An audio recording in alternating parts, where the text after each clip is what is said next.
So, palahi na po ta guys. So,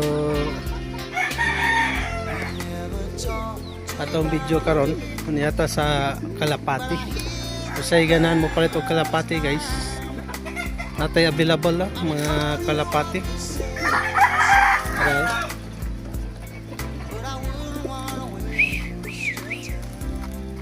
So, lain na po na yung atong negosyo.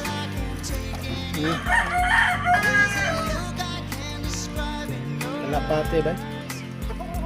So, kisa tong ganahan mo palit. Napo tayo white.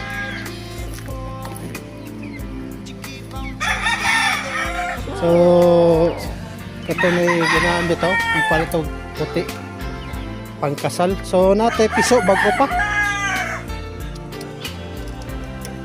So, guys, kung ganahan ito mo palit dire sa pati, ito available.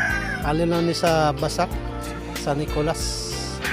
Arera mo dire, barato na tong pati. So, thank you very much and God bless. Have a nice day.